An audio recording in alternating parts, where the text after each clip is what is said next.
Gravando, boa tarde a todos. Essa é a nossa aula síncrona número 6, nossa última aula síncrona aqui da disciplina de Seminário de Iniciação à Pesquisa. E hoje a gente vai finalizar com o padrão, né, de trabalho acadêmico, de documento de trabalho acadêmico. Tá? A norma, temos uma aula gravada já sobre isso, a gente vai revisar. Tá?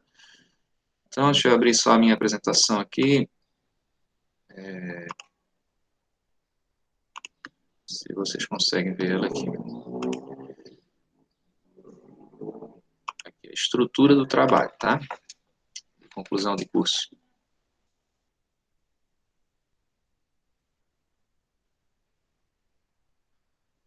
Aí. Pronto. Então, gente, ó, lembrando, né, que a gente tem até o dia 8 para encerrar essas atividades, tá? Tem algumas pessoas aí que faltam fazer as 2 últimas semanas aí, né? São 3 atividades por semana, cada atividade vale 2 presenças, e à medida que vocês forem fazendo, eu vou colocando lá, tirando as faltas, né, e colocando a nota, tá? Então, façam ali, as 2 menores notas eu estou tirando também, tá? De cada etapa, para calcular a média de vocês, tá? Então, se deixar de fazer alguma atividade, ainda dá certo, tá? Tem bastante gente, já botei as notas no SWAP, e já metade da turma já está aprovada, tá? Já conseguiu concluir e tal. Então, vocês conseguirem ir fazendo aí, agora logo depois do feriado aí, ou se puderem ainda hoje, dar uma mexida, assistir o vídeo e fazerem as atividades, já para a gente já ir se liberando, né, dessa disciplina. Tá? Então, hoje a gente vai encerrar nossas aulas, mas as aulas ao vivo aqui, mas tem as aulas gravadas e qualquer coisa vocês me chamam aí no grupo do WhatsApp, tá? Com alguma dúvida, alguma questão, se for injustiçado em alguma coisa, tá? Para a gente rever e também orientar vocês para conseguirem aí concluir, né, a disciplina, ser aprovado aí na disciplina. Ok, eu vou colocar de novo aqui o link da frequência, aqui no chat. E vamos seguir a nossa apresentação. Estão vendo aí, né, esse slide aqui, estrutura de trabalho de conclusão de curso? Alguém me fala aí no chat, está vendo? Sim, professor. Aí, beleza. Gente, ó, então, a gente viu a aula passada a questão do projeto de pesquisa. Tem uma norma da ABNT para esse projeto. Num projeto, normalmente tem um cronograma de execução, a gente vai dizer qual é o método que a gente vai pretender usar nessa pesquisa, vai também ter um referencial teórico ali, né, uma fundamentação teórica. Isso a gente aproveita para o trabalho, depois que a gente fez, né, a pesquisa, a gente aproveita essa parte aí do projeto, por exemplo, a revisão de literatura ali, que é o seu referencial teórico, aproveita-se boa parte, mas, claro, durante a pesquisa a gente vai estudando mais, né, vendo outros livros, outros artigos, então a gente vai enriquecendo isso. E, claro, colocando os dados da pesquisa nesse trabalho de conclusão, né? Então, essa norma aqui serve para você fazer uma dissertação de mestrado, você fazer uma tese de doutorado, e também para fazer o trabalho de conclusão do nosso curso técnico, tá? Caso vocês resolvam fazer uma pesquisa. Tá? Vocês podem fazer também o estágio, também lá o menor aprendiz, também dá para validar como extensão, e ainda tem a questão de você ser o bolsista voluntário lá na unidade escola, ali dentro do campus, né, na parte ali de cultivo ali de peixes, de algas, tá? Como se fosse um bolsista sem remuneração, né, vocês fazerem ali. Então, mas não é assim uma coisa de ter que ir lá todo dia, o dia todo, tá? Você combina lá com o técnico do laboratório, com o professor que está lhe orientando, e vai ter uma tarefa lá para a gente, durante o semestre, aí, completar a nossa carga horária, tá? Da próxima disciplina que vocês vão fazer agora a partir do terceiro ano, né, que é a prática profissional, tá? Vou colocar de novo aqui, que tem gente que entrou agora, colocar de novo o formulário aí de frequência aqui no chat, tá? Então, vamos lá ver essa estrutura. A norma que fala da estrutura do trabalho acadêmico é essa daqui, ó, a ABNT-NBR, que significa Norma Brasileira Regulamentadora 14724. É sempre bom a gente ir no catálogo da ABNT, que é essa tela aí que vocês estão vendo, para ver se essa norma é atual, né? Então, aqui está valendo agora essa aí de 2011, ó. Ela foi confirmada em 2019, né, ano passado. Tá? Cuidar um pouco com isso, porque às vezes a gente pega uma norma na internet, o professor está usando a norma da ABNT, só que às vezes é uma versão antiga, né? Tá? Como eu já falei nas outras aulas, bastante coisa já mudou. Antes a gente usava os títulos centralizados, em negrito, em caixa alta, e essa norma agora pede um pouco diferente isso, tá? Numeração dos itens. Existe uma norma separada também só para o referencial bibliográfico, a gente já viu na aula passada. Tá? Então vamos lá, essa estruturinha aqui, ó, em branco é a parte introdutória do trabalho, normalmente uma página só de cada coisa. Tá? Em cinzento ali, claro, é a parte principal do meu trabalho, é o corpo do texto, e o cinza escuro são os elementos pós-textuais, muito semelhante com o projeto de pesquisa. Tá? Só que aqui, como já é a pesquisa em si, ela vai pedir uma capa, uma folha de rosto. Algumas instituições exigem que essa capa aí seja aquela capa dura, né? Tipo brochura, né? Aquele padrão francês, né? E aqui no IF não, basta você encadernar ele, mas tem que ter essa capa, tá? Encaderna, põe a capa e a folha de rosto e usa aquela molinha que a gente chama de espiral, né? Na verdade, ela não é espiral, ela é um helicoidal, né? Ok, então nesses elementos pré-textuais, um relatório de estágio também vai ter isso, né? Essa primeira parte aí, e a gente vai ter essas coisas, a folha de rosto, o verso da folha de rosto. O que é esse verso da folha de rosto? É a única folha que a gente imprime frente e verso, né? Esse verso aí vai ser o código de rastreamento do trabalho de vocês, que a biblioteca vai cadastrar, tá? Então, para fazer isso, normalmente a gente vai lá na biblioteca e é gerado um código lá na biblioteca para a gente colocar no nosso trabalho, tá? E no final, né, da nossa disciplina lá, de prática profissional, vocês têm que entregar esse trabalho impresso e junto com um CD também, o arquivo PDF lá na biblioteca. Tá? Hoje ainda é assim, né? No futuro vocês vão postar isso, provavelmente aí no Swap, né? Mas hoje ainda a gente tem que entregar um CD. Então a capa é isso aqui, começa com o nome do autor, o título do trabalho e um subtítulo, se for necessário. Tá? E aqui, no caso de uma dissertação de mestrado, seria aquela capa dura, tá? Impressa já na capa dura. E depois a gente tem uma folha de rosto, aí sim, como se fosse uma capa mole, né? E é nessa folha de rosto que a gente vai ter a descrição, um resuminho do trabalho já na capa. Tá? O nome do autor em cima. Na capa tem que ter o nome da instituição também. Aliás, o nome do autor e o nome da instituição a gente coloca aqui na descrição. E esse é o verso dessa folha de rosto, esse quadradinho aí, que você já deve ter visto em vários livros, tal. Isso aí é como se fosse um carimbo, uma hashtag, né? Uma etiqueta de rastreamento, só que aí é uma etiqueta mesmo. Tá? Não é aquele hashtag que a gente usa lá, o pessoal agora chama, quem é mais jovem chama de tag, né? Etiqueta, né? Então é com esses códigos aí que a gente usa no sistema brasileiro, aqui o código anglo-americano, a gente consegue colocar isso em banco de dados e para poder rastrear até na internet esse meu livro. A editora registra também com esse número. Quando a gente vai numa livraria procurar, procura por esse número. Numa biblioteca, antigamente, existia lá um fichário, você procurava pelo tema, você achava esse número da obra, né? Então, o pessoal da biblioteca lá, o bibliotecário do campus vai ajudar vocês a gerar esse número aí, esse código. Tá? É preciso também uma folha de aprovação, que a gente vai encadernar junto do trabalho, logo depois da capa. O que é essa folha de aprovação? É onde vai ter a assinatura da banca. Tá? No curso ali de biologia, no curso de superior de biologia, de licenciatura, é feita uma banca, o aluno tem que apresentar o trabalho publicamente para essa banca. Tá? No técnico de recursos pesqueiros não é assim. O técnico de informática também pede uma banca. Tá? O técnico de recursos pesqueiros não pede a banca, basta ter o professor orientador. Então, é essa folhinha que o professor vai assinar dizendo que você concluiu, né? E aí ele vai lançar a sua nota lá no Swap, no diário, né?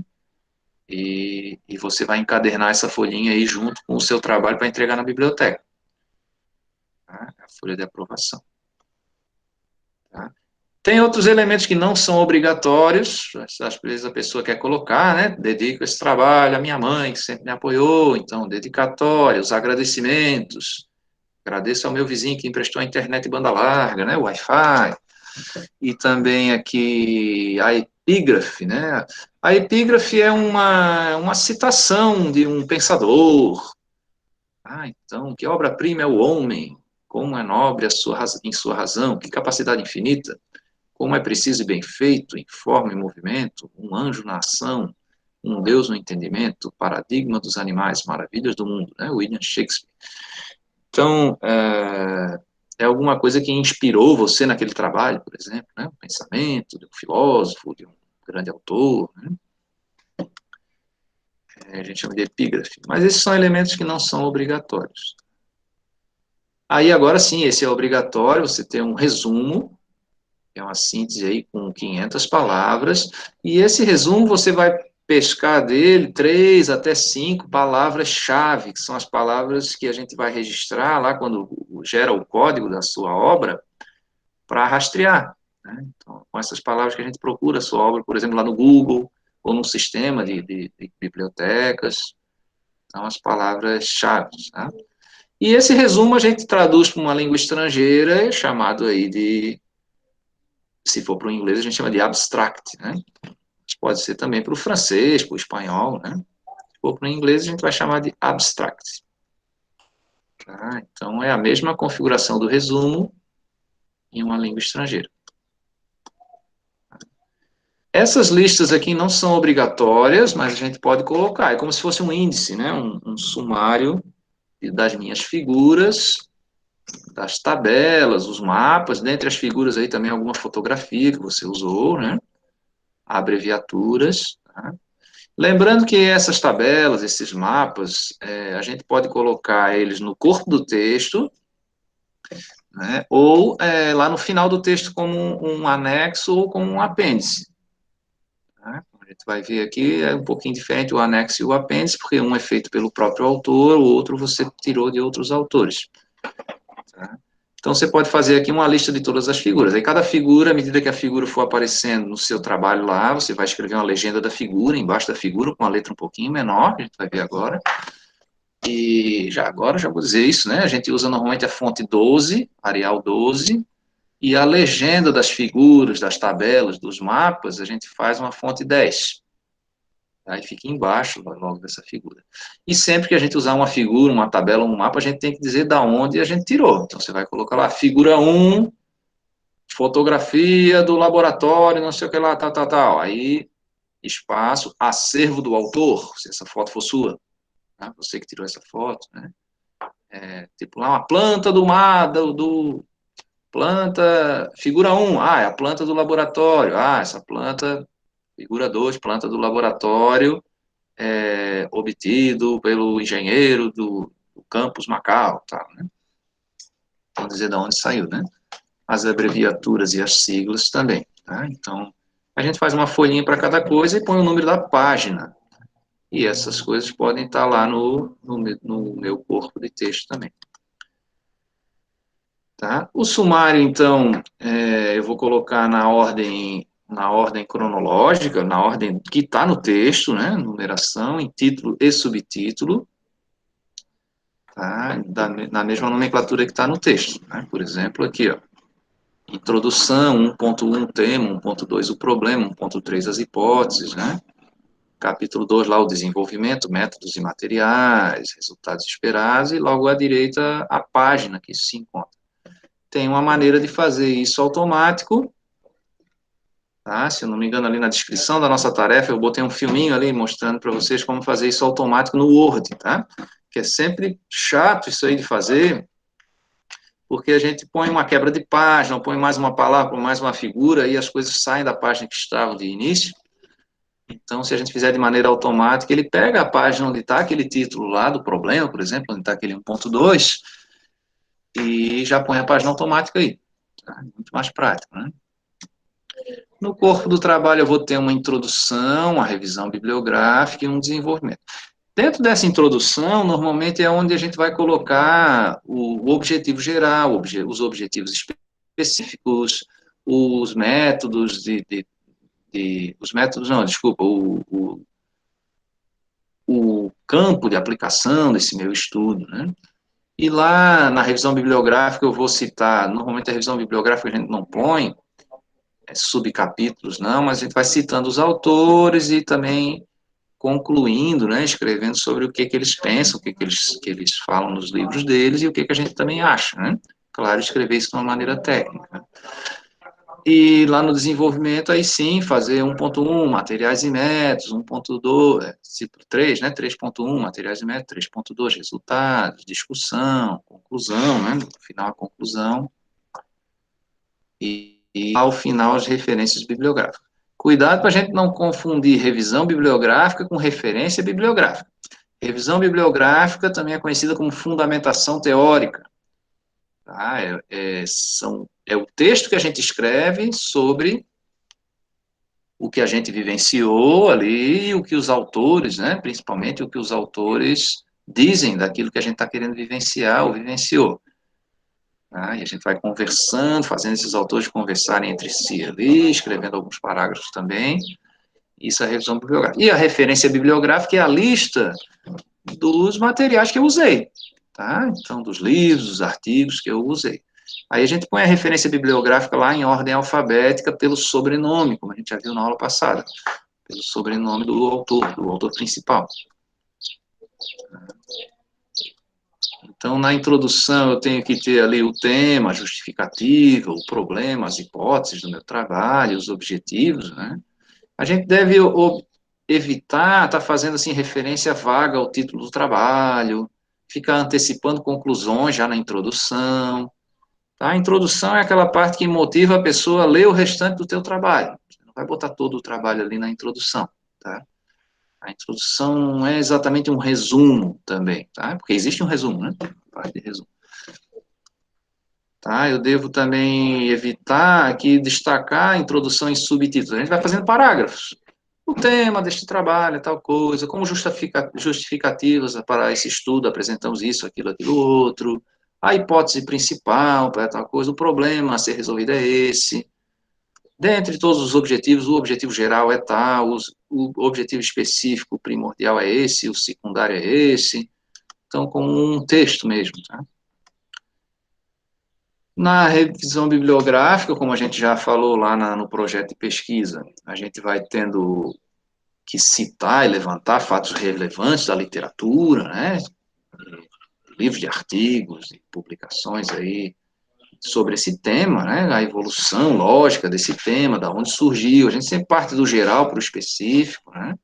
Então começa ali com uma visão mais ampla e vai focando no nosso problema. Tá? Cuidado para vocês não abrirem demais o estudo de vocês, porque depois vocês não conseguem fechar para concluir. Tá? Então a gente começa do geral e vai fechando para aquele problema que a gente quer estudar. Tá? Se for estudar aí o cultivo de algas, fala o que é uma alga, que tipos que tem, e aí vai fechando. O autor tal falou dessa alga que eu quero cultivar, ela serve para isso, para aquilo outro, e vamos fechando, tá? E aí eu vou argumentando e confrontando as ideias dos autores e escrevendo, né? No meu desenvolvimento, que é a maior parte do meu trabalho, normalmente a introdução é uma página ou duas, o desenvolvimento bem maior, né? Então, eu vou exibir o assunto, o método que eu usei para essa pesquisa, né? E aí vou dividindo em subseções, em subcapítulos, materiais e métodos, resultados, a discussão lá no final. E, finalmente, né, depois de algumas páginas aí, é nesse desenvolvimento também que a gente vai estar colocando as fotografias, né, os esquemas, os gráficos que a gente vai obtendo, né? E os resultados também, e lá na conclusão, claro, o relato final, e evitar a opinião pessoal, tá? Ah, essa minha pesquisa é muito importante, porque eu gostei muito dela, né? Não, sempre tentar uma coisa impessoal, né? A gente sempre escreve na terceira pessoa, foi observado tal coisa, observou-se isso, foi possível averiguar que, tá? E não dizer isso assim, eu vi isso, acho que é aquilo, nunca na primeira pessoa, tá? E no final também não dá a minha opinião pessoal, mas sim relatar aonde é que a gente chegou com esse nosso estágio, com essa nossa prática profissional, com essa nossa pesquisa, com essa nossa extensão. Tá? Então, é sempre bom nas considerações finais a gente estar reforçando a importância desses procedimentos que a gente usou, o que deu certo, o que deu errado, né? E o referencial bibliográfico, acho que tem uma tarefa para vocês fazerem ali, com a referência bibliográfica. Na tarefa vocês não vão conseguir botar em negrito, tá?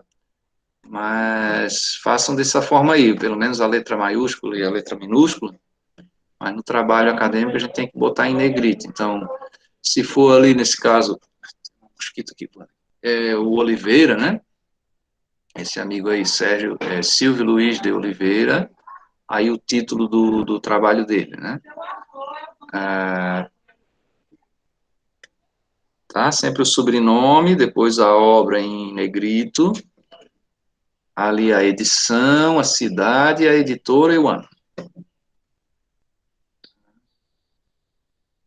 O glossário não é obrigatório, o apêndice também não é obrigatório, o anexo também não é obrigatório. Tá? O que seria um glossário? Uma relação de palavras de uso específico, tá? Por exemplo, os termos técnicos, né? Dessa nossa área aí.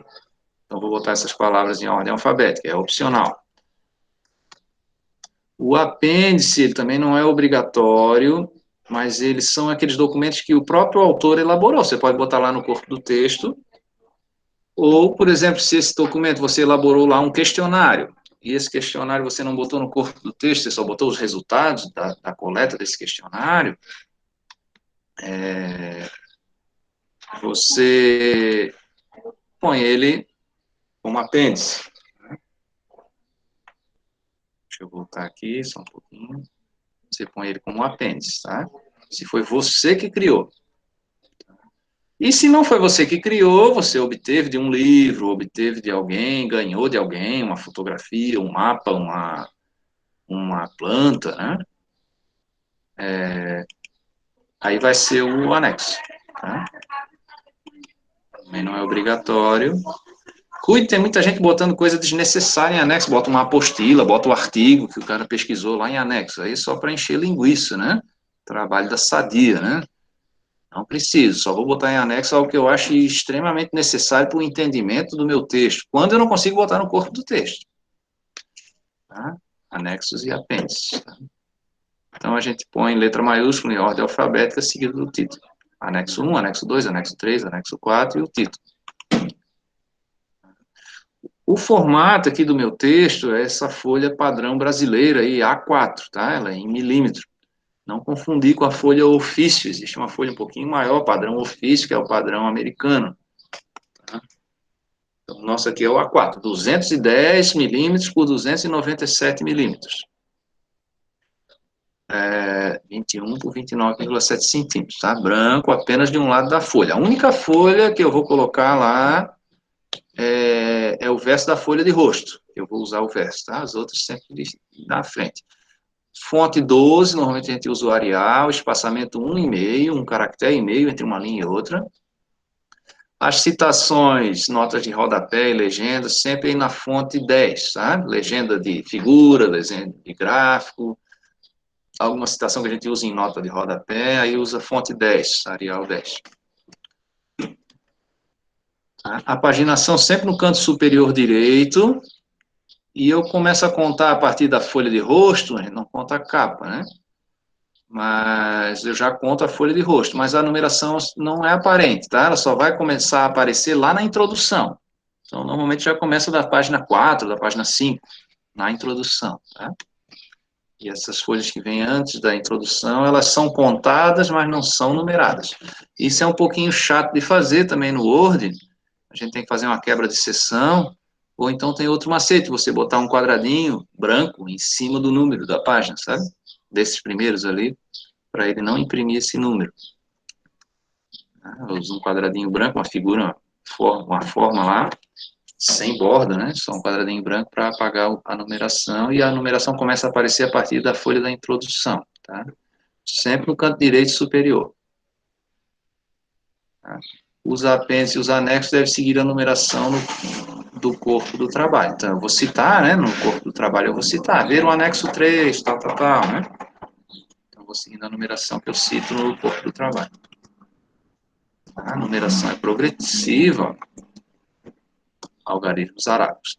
A gente não usa o ponto depois do algarismo, tá? Então, assim, ó, 3, alimentação saudável, e agora, ó, 3.1, aí não vai o ponto depois do 1 ali, tá? 3.1, espaço, alimentação infantil, 3.1.1, aí não vai o ponto depois do último algarismo, tá? Alimentação na escola. As siglas, que seriam aí um jeito de eu truncar um conjunto de palavras. Primeira vez que a gente cita por extenso e põe a sigla entre parênteses, tá? Eu coloco o nome, por exemplo, Associação Brasileira de Normas Técnicas, entre parênteses, ABNT. E depois, isso é a primeira vez que eu cito, né? Depois eu só uso a sigla.